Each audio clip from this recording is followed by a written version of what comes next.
Hello दोस्तों, कैसे हैं आप सभी। जीवन जीने के लिए हर इंसान को पैसे की ज़रूरत होती है। पैसे के बिना एक अच्छी ज़िंदगी गुजारना बहुत ही मुश्किल होता है। लोग एक दूसरे के साथ बिजनेस भी करते हैं और उधार पैसे लेने की ज़रूरत इंसान को कभी ना कभी पड़ ही जाती है। कभी अपने दोस्त से, तो कभी अपने रिलेटिव से, तो कभी वे उधार बैंक से भी ले लेता है। और अगर उधार लेने वाला इंसान उधार पैसे वापस ना करे तो उसके ऊपर किस कानून के तहत मुकदमा किया जाएगा और उधार पैसा किस तरीके से वापस उससे लिया जाएगा। तो सो गाइस, मैं हूं आपके साथ एडवोकेट शारिक और चलिए शुरू करते हैं। अधिकतर लोग उधार पैसा लेने के बाद उधार पैसा देने की नीयत नहीं रखते हैं। अब उस व्यक्ति पर किस कानून के तहत केस किया जाए जिससे कि वह उधार पैसा आपका वापस लौटा दे। जिस व्यक्ति ने उधार पैसा दिया है वह सिविल कोर्ट के अंदर जाकर उधार लेने वाले व्यक्ति के खिलाफ कोर्ट के अंदर केस सबमिट कर सकता है और अपने केस को कोर्ट को बता सकता है और उसके सामने अपनी अर्जी लगा सकता है।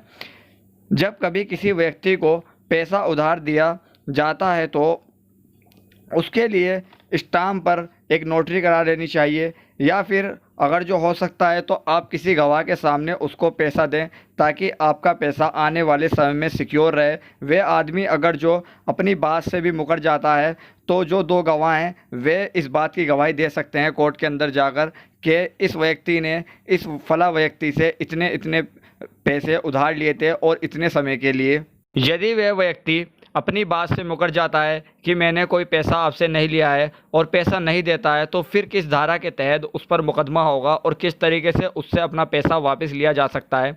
जब उधार पैसे लेने वाले व्यक्ति का समय समाप्त हो जाता है, जिस समय में उसको पैसे वापस करने थे, तो उसके बाद उधार दिए गए पैसे के लिए वह व्यक्ति जिसने पैसा उधार दिया है उस व्यक्ति के विरुद्ध लिमिटेशन एक्ट 1963 के तहत सिविल कोर्ट में मनी रिकवरी का एक सूट फाइल कर सकता है।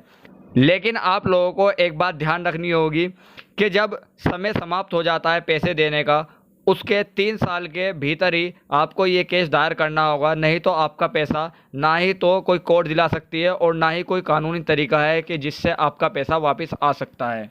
सिविल कोर्ट में सूट दायर करते समय आपको नुकसान जो हुआ है उसको भी कोर्ट के अंदर आपको अर्जी लगानी है। वह बात भी आपको कोर्ट में बतानी पड़ेगी।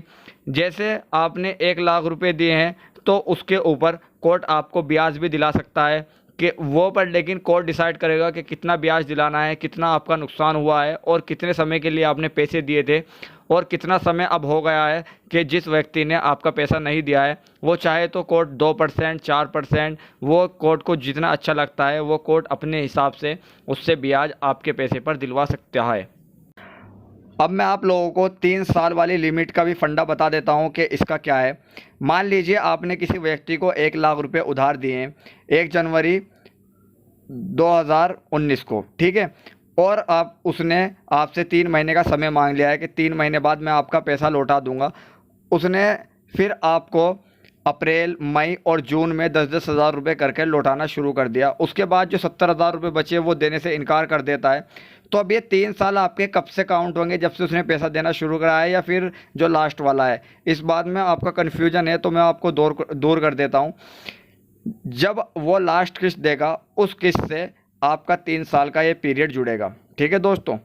अगर आप लोग 3 साल के अंदर अंदर ये केस दायर नहीं करते हैं, कोर्ट के समक्ष जाकर अपनी बात नहीं बताते हैं, तो समझ लीजिए कि आपका पैसा मर चुका है। वो किसी भी तरीके से आपका पैसा वापस नहीं आएगा।